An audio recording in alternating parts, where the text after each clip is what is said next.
Kami mohon kerjaan Roh Kudus dalam hidup kami, agar seperti lagu yang kami nyanyikan, kami boleh mempunyai sebuah pengalaman berserah kepadamu karena percaya kepadamu.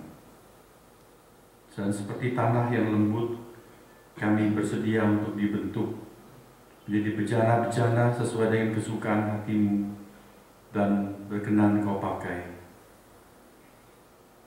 Kami hendak mendengar firman-Mu, mendengar panggilan-Mu bagi kami masing-masing, dan belajar memberikan respons yang benar. Tuhan, berkatilah saat yang teduh berikut ini. Dalam nama Tuhan Yesus kami sudah berdoa. Amin. Jemaat yang dikasihi Tuhan, marilah bersama-sama kita membaca atau mendengar firman Tuhan dari Injil Matius pasal 21 ayat 28 sampai dengan ayat yang ke-32. Matius 21 ayat 28 sampai dengan ayat yang ke-32. Saya akan bacakan untuk kita sekalian.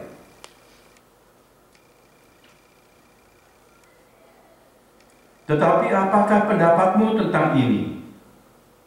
Seorang mempunyai 2 anak laki-laki. Ia pergi kepada anak yang sulung dan berkata, "Anakku, pergi dan bekerjalah hari ini dalam kebun anggur." Jawab anak itu, "Baik, Bapak." Tetapi ia tidak pergi. Lalu orang itu pergi kepada anak yang kedua dan berkata demikian juga. Dan anak itu menjawab, "Aku tidak mau." Tetapi kemudian ia menyesal, lalu pergi juga. Siapakah di antara kedua orang itu yang melakukan kehendak ayahnya? Jawab mereka, "Yang terakhir." Kata Yesus kepada mereka, "Aku berkata kepadamu, sesungguhnya pemungut-pemungut cukai dan perempuan-perempuan sundal akan mendahului kamu masuk ke dalam kerajaan Allah. Sebab Yohanes datang untuk menunjukkan jalan kebenaran kepadamu, dan kamu tidak percaya kepadanya. Tetapi pemungut-pemungut cukai dan perempuan-perempuan sundal percaya kepadanya. Dan meskipun kamu melihatnya, tetapi kemudian kamu tidak menyesal, dan kamu tidak juga percaya kepadanya." Saya pikir pembacaan firman Tuhan pada sore hari ini sudah cukup jelas, langsung bisa kita tangkap, bukan? Perumpamaan yang Tuhan Yesus berikan. Seorang bapak punya berapa anak? 2 anak. Menurut saudara, dari 2 anak ini, mana anak yang baik? Yang mana anak yang baik? Anak yang pertama atau yang kedua? Yang kedua. Jadi kalau Anda punya 2 anak serupa itu, Anda ingin punya anak model yang kedua? Enggak. Jadi yang mana? Dua-duanya nggak ada yang baik. Ya. Tapi kalau dibanding-bandingkan, yang satu mendingan lah, ya, caputo, gitu. Lebih baik daripada yang pertama. Dalam bahasa Inggris, urutannya terbalik. Anak yang pertama mulai-mulai bilang tidak. Anak yang kedua bilang iya tapi nggak kerja. Saya sendiri prefer urutan yang terjemahan Indonesia. Saya kurang jelas, belum selidiki mengapa ada 2 versi seperti ini. Tapi intinya sama. Yang satu mula-mula bilang iya, tapi nggak ngelakoni. Yang satu bilang moh, tapi kemudian dia pikir-pikir, dia menyesal, terus dia kerjakan yang bapaknya perintahkan. Kalau kita punya 2 anak serupa itu, apa kita kepingin punya anak yang manis budi bahasanya, atau yang selalu bilang emoh kepada kita? Yang manis budi bahasanya selalu enggih, tapi NATO. NATO itu apa?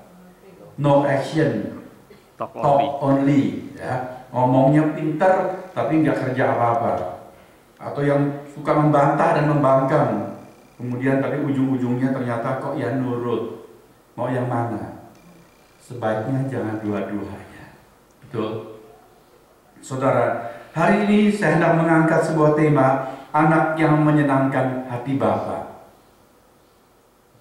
Bila kita bertanya kepada Bapa Surgawi, kepada Allah kita, anak mana yang baik dari kedua anak ini, dan bagaimana sebenarnya hati Bapa yang di sorga, atau apa yang dikehendakinya dari anak-anaknya.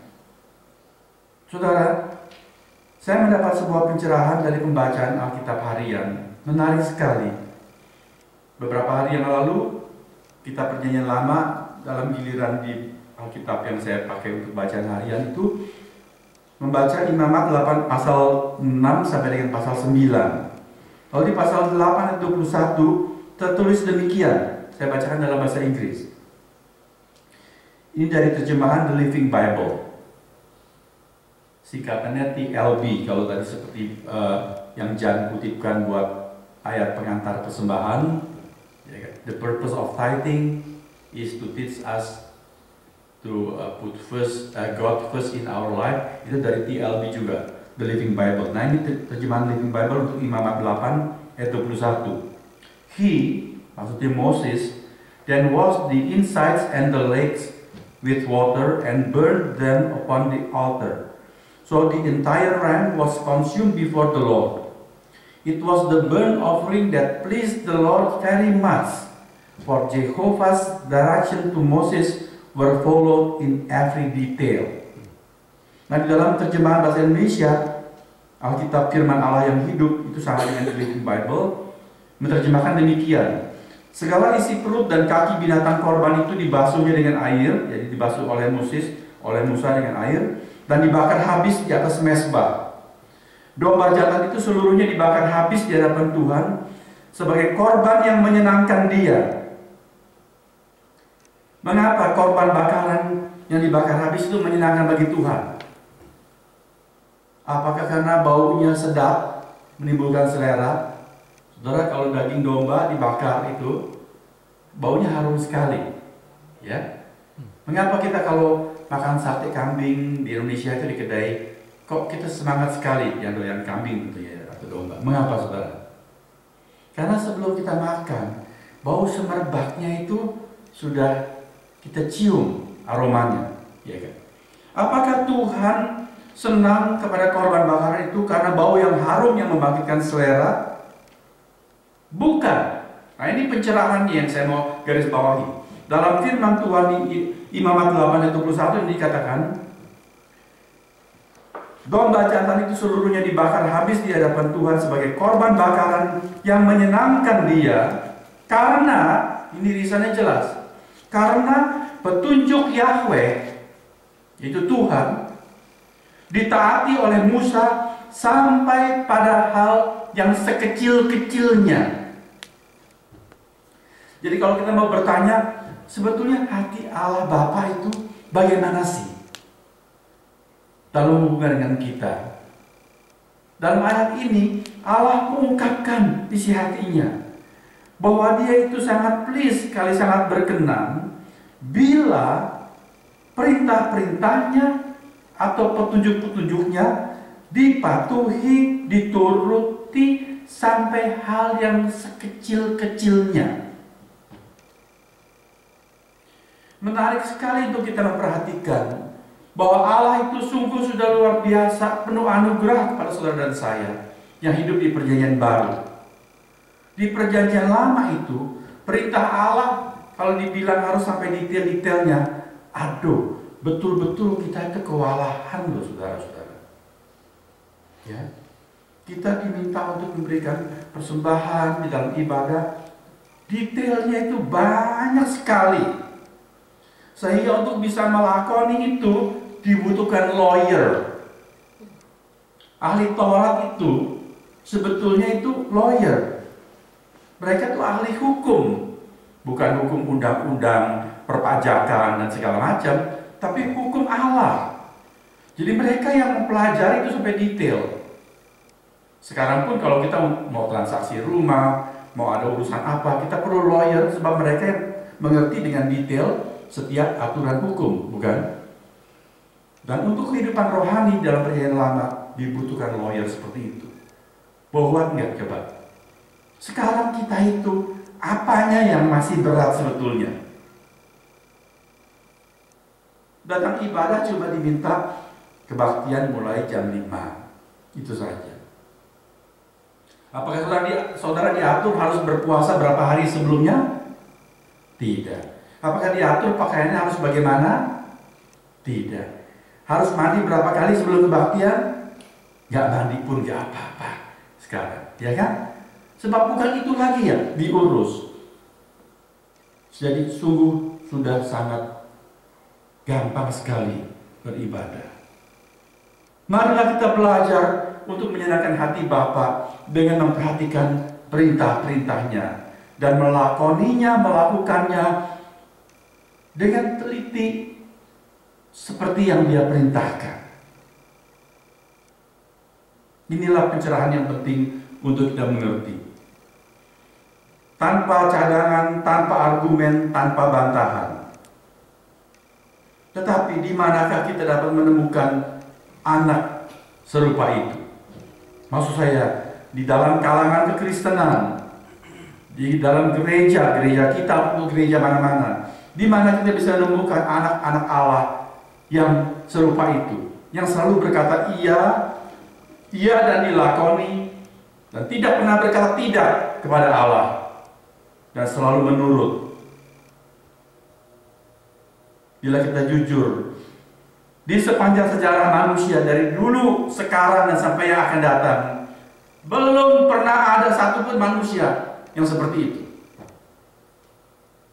Namun bukan mustahil, karena kemudian Allah Bapa telah mengutus anaknya yang tunggal untuk menjadi suri teladan bagi saya dan saudara. Siapakah itu anaknya yang tunggal? Kita tahu, itu adalah Tuhan kita, Yesus Kristus, Juru Selamat kita. Firman Tuhan mencatat bahwa ketika Tuhan Yesus Kristus memasuki kehidupan di dunia ini, dengan jelas Dia menyadari dan menetapkan di dalam hatinya bahwa Dia datang untuk melakukan kehendak Allah.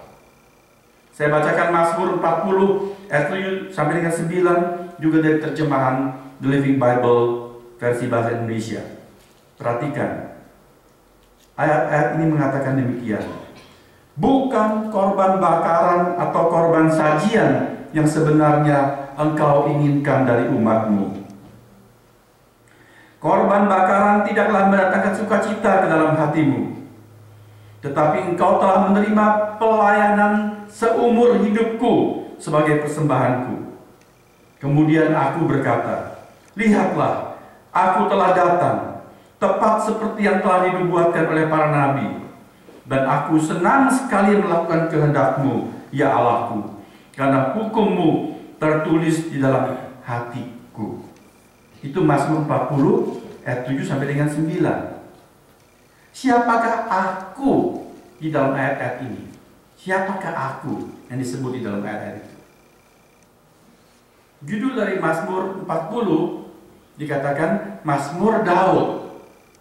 Apakah aku di sana itu adalah Daud? Itu merupakan kerinduan Daud. Tapi dalam perwujudannya, Daud tidak bisa secara utuh mewujudkan kerinduannya tersebut. Sebab kita tahu Daud pun hidupnya gagal. Dia mendukacitakan hati Tuhan. Tuhan sedih atas perilaku Daud yang tidak terpuji. Tidak usah kita panjang lebarkan di sini. Tapi terbukti bahwa Daud tidak bisa sepenuh-penuhnya total menyenangkan hati Bapa di sorga. Ternyata saudara-saudara, ayat-ayat ini diterapkan kepada Tuhan Yesus Kristus. Dalam Ibrani pasal 10 ayat 5 sampai dengan ke-7. Di situ dikatakan bahwa Dia datang untuk melakukan kehendak Allah. Jadi ternyata Mazmur 40 merupakan nubuat untuk Tuhan Yesus. Di dalam Ibrani pasal 5 ayat 8 dikatakan, sekalipun atau walaupun Dia adalah anak, meskipun Tuhan Yesus adalah anak Allah, namun Dia telah belajar menjadi taat dari apa yang telah dideritanya. Dan sudah tidak asing lagi buat kita di Getsemani menjelang Dia naik ke kayu salib. Dari doanya kita lihat itulah hari Tuhan Yesus sebagai anak kepada bapaknya. Dia dalam doanya menjelang minum cawan pahit murka Allah itu, dia berkata, kalau boleh cawan ini lewat, tetapi bukan kehendakmu, bukan kehendakku, tapi kehendakmu jadilah. Dalam Filipi pasal 2 ayat 8 dikatakan, dalam keadaan sebagai manusia, ia telah merendahkan dirinya dan taat sampai mati, bahkan sampai mati di kayu salib. Saudara, Anda dan saya dipanggil untuk mengikuti jejaknya. Dalam surat Petrus pasal 2 ayat 21 dikatakan, untuk itulah kamu dipanggil, karena Kristus pun telah menderita untuk kamu dan telah meninggalkan teladan bagimu, supaya kamu mengikuti jejaknya. Saudara-saudara, Tuhan Yesus sebagai anak Allah sangat mengerti hati Bapa. Dia datang sebagai juru selamat, dan orang yang percaya kepada dia menjadi anak-anak Allah. Kita adalah orang-orang yang percaya kepada Tuhan Yesus Kristus. Berarti kita adalah anak-anak Bapa di sorga. Jelas? Dan oleh sebab itu, Tuhan Yesus mengajarkan perumpamaan ini. Supaya apa?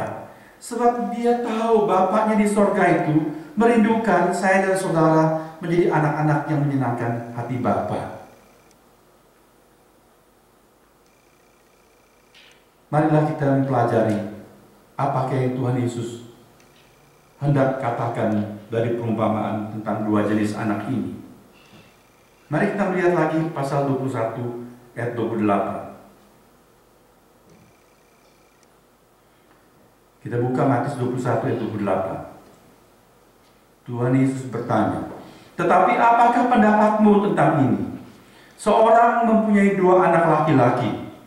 Ia pergi kepada anak yang sulung dan berkata, anakku, pergi dan bekerjalah hari ini dalam kebun anggur. Kebun anggur milik bapaknya tentunya. Apa yang kita temukan di sini? Kita mendapat suatu pencerahan bahwa karena kita adalah anak-anak Allah, maka Bapak kita, Bapak di sorga itu selalu proaktif menghampiri, menyapa kita, memanggil kita, dan memberikan kita misi, memberikan kita tugas yang dia percayakan. Perhatikan saudara, seorang mempunyai dua anak laki-laki. Dia pergi kepada anak yang sulung. Jadi yang mendekati anak itu siapa? Bapa. Bukan kita yang mencari Bapa, tapi Bapa yang mencari kita. Itu yang saya maksudkan, dia proaktif. Dan kemudian dia menyapa, hai anakku. Dan kemudian dia memberikan sebuah calling, panggilan dan tugas. Pergi dan bekerjalah hari ini dalam kebun anggur. Saudara perhatikan, itulah hati dan tindakan Bapakmu dan Bapakku di dalam Kristus. Bila Anda dan saya betul-betul anak Allah di sorga, maka Bapa di sorga menghendaki tidak ada satu anak pun yang nganggur, yang nggak tahu mau ngapain. Tidak. Sebab Bapa yang bijaksana itu selalu dia menggamit anak untuk ikut ambil bagian dalam pekerjaan Bapa. Kita kembali melihat Tuhan Yesus Kristus, panutan kita. Kalau kita mau menjadi anak yang berkenan kepada hati Bapa, kita selalu lihat patronnya, polanya itu. Contoh teladannya adalah Tuhan Yesus. Waktu Tuhan Yesus masih umur 12 tahun, masih kecil sekali, masih under age. Dia diajak ke Yerusalem, ditabiskan sebagai anak Taurat. Lalu kita tahu ceritanya, rombongan pulang, Tuhan Yesus nggak ikut pulang. 3 hari perjalanan baru Maria dan Yusuf ngeh, loh kemana si Yesus kecil itu? Waduh, tentu kalau anak hilang itu kita gopoh sekali bukan? Perasaan kita kacau. Saudara pernah kehilangan anak? Bukan anak meninggal, tapi hilang betul-betul. Lost itu pernah? Saya pernah cerita kan? Saya pernah kehilangan Karisa 5 menit. Pernah cerita. Saya cuma ingatkan, segarkan lagi. Persis 1 hari sebelum kami berangkat ke Amerika, pergi jalan-jalan ke mall di Pluit, dan kemudian tiba-tiba saja saya lihat, loh, kemana Karissa? Aduh, perasaan hati itu seperti apa galaunya. Bu Ratna selalu bilang, jantungnya langsung copot, dia hilang. Kacau betul ini. Syukur Tuhan mempertemukan dalam 5 menit Karissa kembali. Jadi Maria dan Yusuf pasti bingung sekali ketika kehilangan putra mereka. Mereka kembali ke Yerusalem dan menemukan Yesus kecil sedang duduk enak-enak di bait Allah, sedang bincang-bincang diskusi dengan ahli-ahli Taurat dan pemimpin-pemimpin yang berjanggut putih. Ya, mereka sudah begitu tua sekali. Tuhan Yesus berbincang-bincang diskusi dengan mereka. Lalu Maria menegur, "Hai anakku, mengapa kamu melakukan ini? Kami susah-susah 3 hari mencari kamu." Apa jawab Tuhan Yesus? Nanti saudara baca dalam Lukas pasal 2 ayat 49. Tuhan Yesus berkata, "Mengapa engkau mencari aku? Tidakkah engkau tahu bahwa aku wajib berada di dalam rumah Bapakku?" Di dalam terjemahan lain itu bisa diartikan, "Mengapa engkau mencari aku? Bukankah wajar bagiku untuk terlibat dalam pekerjaan rumah Bapakku ini?" Saudara, Tuhan Yesus mengerti jelas seorang anak Bapa di sorga pasti akan dilibatkan dalam pekerjaan rumah Bapa. Jadi bila kita anak Bapa di sorga, maka Bapa tidak mau kita menganggur. Di dalam gereja, setiap orang diminta ambil bagian. Kita bukan cuma datang untuk menjadi pendengar. Kita bukan cuma datang untuk menjadi penonton, mencari tontonan. Tidak. Kita Bapa panggil untuk ambil bagian. Apa saja. Pasti ada sesuatu yang Bapa mau kita kerjakan. Itu yang pertama. Kita melihat di sini kebenaran itu. Lalu kita melihat anak yang pertama menyahut. Apa sautnya? Dia berkata, jawab anak itu ayat 29, "Baik, Bapak," tetapi dia tidak pergi. Saudara, di dalam bahasa asli, sautan anak itu, "Baik, Bapak," itu bukan "Yes, Daddy," tapi "Yes, Kyrie." Kyrie itu the Lord, Tuhan. Jadi anak ini berkata kepada bapaknya, "Yes, sir." Di dalam bahasa asli, "Ya, Tuan, Master." Bapak itu adalah Master. Di dalam undang-undang Roma, ayah itu adalah kepala dan pemilik. Undang-undang itu mendukung setiap orang boleh melakukan apa saja kepada anaknya. Dengan pola pikir seperti itu, anak ini menjawab kepada bapaknya, "Yes, sir." Tetapi selanjutnya apa yang dia lakukan? Dia tidak pergi. Tidak pergi kemana? Tidak pergi ke kebun anggur. Kan bapaknya katakan, "Pergilah ke kebun anggur untuk bekerja. Jangan nganggur kamu. Belajar kerja." Tetapi dia tidak pergi. Tuhan Yesus hendak menekankan di sini bahwa janganlah kita bersikap tidak patut seperti itu terhadap Bapa. Kita memanggil dia Tuhan, Tuhan, tetapi apakah kita melakukan kehendaknya? Di dalam banyak versi Alkitab menekankan hal ini. Di dalam kitab Maliaki dikatakan, "Jikalau kamu menyebut Allah Bapa, Allah sebagai Bapa, di manakah hormat kepadanya? Dan jikalau kamu memanggil dia Tuhan, di manakah takut kepadanya?" Tuhan itu Master, Tuhan adalah pemilik. Dan waktu kita menyebut dia Tuhan, kita itu sebetulnya adalah budak. Dan budak itu harus takut kepada tuannya dan juga hormat. Maka anak ini kita melihat, dia menyebut bapaknya Sir atau Tuan, tetapi dia tidak melakukan kehendak bapaknya. Itu yang Tuhan Yesus soroti. Anak macam apakah saya dan saudara terhadap Bapa? Saudara, kita menyeru kepadanya Tuhan dalam doa kita. Dalam pujian kita menyeru Dia Tuhan. Tetapi bagaimana kita mengatur waktu kita? Apa kita melakukannya sesuai dengan Tuhan kehendaki? Bagaimana kita menggunakan uang kita? Apa kita melakukannya seperti Tuhan menghendaki? Bagaimanakah interaksi sosial kita, hubungan-hubungan kita dengan sesama? Allah mau kita saling mengasihi. Kita menyebut Dia Tuhan. Apa kita menurut seperti itu? Atau kita masih menyimpan rasa tidak senang, menyimpan benci, menyimpan dendam?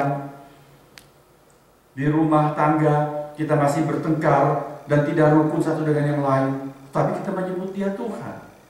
Bapa di sorga sedih melihat hal ini. Saudara, bagaimanakah kita mengiya kepada Bapa? Banyak orang pikir mereka mengiya dengan mengangkat tangan ketika di kebaktian khusus ada ditanya, siapakah yang mau? Lalu titik-titik kepada Tuhan, orang-orang itu mengangkat tangan. Sudah mengiya, tapi bagaimanakah kita mewujudkan yang sudah kita iyakan? Ada orang sudah angkat tangan berjanji itu kepada Tuhan, tapi kemudian ketika ditanya, kok belum dilaksanakan? Ya, kapan-kapan kalau saya ada kesempatan. Atau dia mengatakan, ya saya mau melakukannya seperti yang menurut cara saya, seperti sebuah lagu saja, my way, I did it my way. Saudara, marilah kita berkata iya kepada Tuhan, tapi lakukan seperti cara Tuhan, bukan semau gue. Lalu anak yang kedua, Tuhan disoroti. Ketika bapaknya berkata, anakku, pergilah ke kebun anggur. Anak itu menjawab, moh. Dia tidak mau. Tetapi kemudian Tuhan Yesus mengatakan dia menyesal. Dia berpikir ulang. Dia mawas diri, dia sadar gak pantas berkata tidak kepada Bapa. Lalu diam-diam dia keluar dari kamar. Dia pergi ke kebun anggur. Dia mengerjakan suruhan bapaknya. Anak ini lebih baik daripada anak yang pertama. Anak yang pertama itu mewakili kelompok orang-orang rohani. Karena ternyata perumpamaan ini Tuhan Yesus berikan untuk melanjutkan suatu sesi perdebatan dengan orang-orang yang bertanya kepada Tuhan, dengan kuasa apa engkau mengusir orang-orang yang berjual beli di bait Allah? Tuhan tahu bahwa mereka menjebak dia. Sebab kalau Tuhan katakan, aku melakukan kuasa dari atas, lalu mereka bisa menuduh, oh engkau menghujat Allah. Lalu mereka mau merajam batu kepada Tuhan Yesus. Tapi kalau Tuhan Yesus katakan dari kuasa dari manusia, wah, kenapa kamu melakukannya? Tuhan Yesus tahu mereka menjebak dia. Lalu Tuhan tanya, sebelum aku jawab, kamu jawab dulu. Menurut kamu Yohanes Pembaptis itu melayani dengan kuasa dari mana? Lalu mereka berunding. Kalau kita bilang Yohanes Pembaptis melakukan semua kuasa dari sorga, kok kamu nggak mau percaya kepada Yohanes Pembaptis? Kalau kita bilang, dia bukan dari kuasa dari atas, itu hanya manusia saja. Tapi orang banyak semua mengagumi Yohanes Pembaptis sebagai nabi. Wah, kita bisa berlawanan arus dengan masyarakat. Lalu mereka bilang, dia maju kena, mundur kena. Jadi nggak usah jawab saja. Mereka bilang, aku nggak tahu. Kami nggak tahu Yohanes Pembaptis melakukan semua itu dengan kuasa dari mana. Tuhan Yesus katakan, kalau kamu bilang tidak tahu, tidak mau jawab, aku pun juga tidak mau jawab atas kuasa apa aku melakukan semua yang aku kerjakan itu. Lalu Tuhan memberikan perumpamaan ini tentang dua anak. Untuk apa? Untuk menyoroti orang-orang yang kelompok rohani ini. Mereka itu sepertinya adalah umat Allah yang sangat menonjol di depan, sangat terhormat, sangat rohani. Tetapi banyak hal mereka cuma mengiya di mulut, hatinya jauh dari Allah. Lalu Tuhan Yesus mengatakan, hati-hati kamu. Nanti pemungut-pemungut cukai dan perempuan-perempuan amoral itu yang kamu katakan sebagai sampah masyarakat, mereka akan mendahului kamu masuk ke dalam kerajaan Allah. Apakah maksudnya mendahului? Apakah nanti sesudah itu baru orang Farisi, ahli Taurat, kaum rohani ini menyusul pemungut cukai dan perempuan-perempuan sundal? Bukan. Dalam bahasa asli, istilah mendahului itu bisa diartikan instead of. Mereka akan masuk ganti kamu. Artinya kamu sendiri tidak masuk. Sebab mereka cuma ngomong iya kepada Allah, tetapi tidak melakukan apa yang mereka iyakan. Sementara orang-orang berdosa itu, mula pertama mereka itu berontak terhadap Allah dengan kelakuan mereka. Tapi kemudian ketika mereka mendengar firman, mereka mendengar Injil, mereka memberikan respons yang positif. Mereka bertobat, maka mereka menggantikan orang-orang yang sebetulnya harusnya lebih dahulu masuk dalam kerajaan surga. Saudara, perumpamaan ini Tuhan Yesus berikan sebagai sebuah warning, sebuah peringatan yang sangat tajam sekali untuk kita, justru orang-orang yang berada dalam lingkungan yang rohani. Kita mendengar banyak firman, apa kita menyadari bahwa itu adalah panggilan Tuhan bagi kita? Orang-orang bertanya, apa sih itu panggilan Tuhan, Pak? Saya belum merasa dipanggil Tuhan. Apakah yang dipanggil Tuhan adalah mereka yang berangkat menjadi hamba Tuhan? Saudara, seorang hamba Tuhan mengatakan, setiap kali kita mendengar firman Tuhan, sebenarnya kita selalu mendapat panggilan dari Tuhan. Sebab Tuhan setiap kali Dia berfirman, Dia menantikan respons dari kita. Jenis anak yang keberapakah kita ini? Yang pertama atau yang kedua? Atau yang ketiga? Jenis anak macam apakah yang ketiga? Tidak dikatakan dalam perumpamaan ini. Tapi saya berpikir lebih lanjut. Saya pikir ada jenis anak yang ketiga, yang tidak bilang iya, tapi juga tidak bilang tidak. Mendengar firman, mereka itu cuma diam saja. Entah ngerti atau tidak, mereka itu cuek, tidak tanggap. Mendengar firman, masuk kuping kanan, keluar kuping kanan. Mereka tidak mengolah, mereka tidak berpikir. Datang kebaktian, saya tidak tahu untuk apa. Mereka cuma hadir, tapi hatinya tidak ikut serta. Melakukan segala sesuatu dalam rutinitas ibadah. Setelah ibadah, lalu melanjutkan dengan acara fellowship. Cuma begitu saja secara rutin. Saudara, jenis anak keberapakah kita? Kadang ada orang datang ke dalam kebaktian atau mengikuti sebuah kegiatan rohani, tidak jelas apa maunya. Ketika saya usia 30-an, saya melayani di sebuah gereja. Di gereja itu setiap pagi ada kebaktian doa. Pukul 5.30 mulainya. Yang datang kira-kira biasanya ada belasan orang. Setiap hari kebaktian doa itu selalu ada satu om yang ikut di sana. Om itu tinggi besar, saya masih ingat jelas posturnya. Sangat gagah sekali. Rambutnya krukat seperti jago kungfu.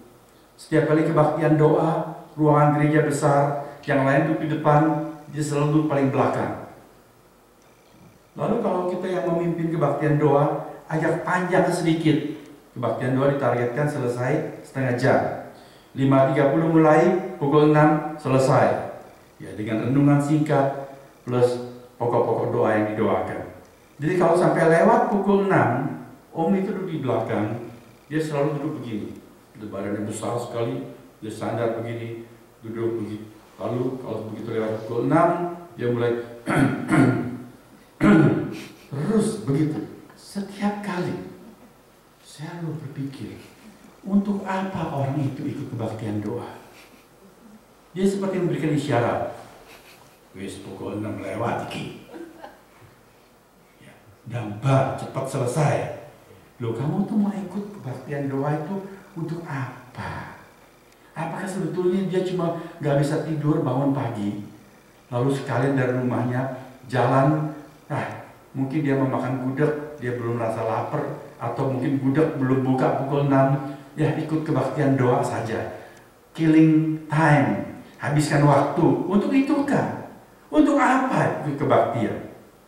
Demikian dari kasus itu, saya sering bertanya, jikalau orang-orang datang ke gereja tapi tidak memberikan respons apa-apa kepada firman Tuhan. Tidak mengiya, namun juga tidak bertindak kepada Allah. Ya begitu-begitu saja. Jadi Kristen jadid, Kristen jalan di tempat, gak maju-maju, gak mundur-mundur, ya begitu-begitu saja. Diajar banyak hal, tapi dia tidak tanggap. Saudara, macam apakah kita kepada Tuhan? Anak yang keberapakah jenis kita? Firman ini serius, karena pada akhirnya Tuhan Yesus menutup perumpamaan ini dengan mengkaitkan urusan kerajaan Allah. Untuk urusan masuk ke sorga, saudara perhatikan. Ini bukan main-main. Selalu kita inginkan sorga, tetapi barometer perilaku kita, respons kita kepada panggilan Tuhan, sebetulnya hari ini memberitahukan apakah betul kita akan di sana atau tidak. Salah satu bentuk pelayanan yang saya kurang suka sebagai pendeta itu adalah memimpin kebaktian pemakaman. Sebab di dalam kebaktian pemakaman itu pendeta seyogyanya memberikan penghiburan, bukan menyegarkan harapan-harapan dari keluarga yang sedang berkabung dan ditinggalkan oleh almarhum atau almarhumah. Namun, mengapa saya kurang suka memimpin kebaktian pemakaman? Sebab saudara-saudara, tidak jarang orang yang meninggal ini sepanjang hidupnya, meskipun dia seorang Kristen, namun dia tidak menunjukkan buah-buah pertobatan yang jelas. Responsnya kepada firman Tuhan tidak positif. Dia semacam anak, jenis anak yang pertama, yang berkata iya, tetapi tidak melakukan apa yang dia iyakan. Atau dia termasuk jenis anak kedua, tapi berhenti mentok pada tidak dan tetap tidak berubah, tidak melakukan perubahan, penyesalan, dan menghasilkan sesuatu pembaharuan. Atau dia jenis anak yang ketiga, yang tidak mengiya, tidak juga menolak terhadap Allah, namun tidak jelas semuanya. Bagaimana seorang pendeta harus memimpin kebaktian pemakaman seperti itu? Dan kepada saudara yang menjadi tanggung jawab pengembangan saya di Grace World Community, saya mau berkata kepada saudara, hiduplah baik-baik sebagai anak Bapa di sorga. Katakan iya seperti Tuhan Yesus dan lakukan dengan segenap hati kita. Kita mungkin gagal, belum berhasil, tapi kita tidak puas dengan keadaan itu. Kita mau mencari jalan pertolongan Tuhan supaya kita bisa memperkenan hati Bapa. Berikanlah respons yang positif kepada firman Tuhan. Tunjukkanlah kemajuan hidup rohani saudara. Sebagai hamba Tuhan di Gembala Sidang, saya mengatakan hal ini kepada saudara. Sebab apa? Suatu hari kelak, bila sampai saya harus memimpin kebaktian pemakaman anggota jemaat, saya tahu apa yang harus saya katakan. Saya dapat memimpin dengan hati yang lega. Sebab saya tahu jelas orang ini menunjukkan bahwa dia adalah anak Bapa yang sejati dari respons-responsnya kepada setiap panggilan firman. Pendeta Jim Simbal di dalam bukunya Fresh Wind, Fresh Fire, dia berkata, hati-hatilah jikalau kita nggak pernah bergembira, tidak pernah berminat dengan hal-hal rohani sekarang, kita nggak punya gairah untuk berbakti dan beribadah menyembah Allah. Kenapa kita bisa yakin bahwa kita akan masuk surga? Sebab kalau kita nggak suka hal-hal rohani di sini, kita tidak bisa menikmati ibadah sekarang, saudara. Kita sebetulnya nggak bakalan betah di surga. Sebab di surga, sepanjang kekekalan, kita itu beribadah, menyembah Allah, memuji Allah. Apakah saudara bakal tahan di dalam kekekalan kalau kita di sini saja tidak betah untuk berbakti menyembah Allah? Oh, pertanyaan itu sungguh tajam dan sungguh menantang, bukan? Apakah betul kita kepingin surga, tetapi tidak minat hal-hal rohani di bumi? Itu mustahil, saudara. kontradiksi. Kita betul-betul bakal menikmati sorga bila ketika di bumi kita senang melakukan kehendak Bapa, berkata iya kepadanya, dan sepenuh hati melakukan yang kita iyakan. Kiranya kita menunjukkan diri kita adalah anak-anak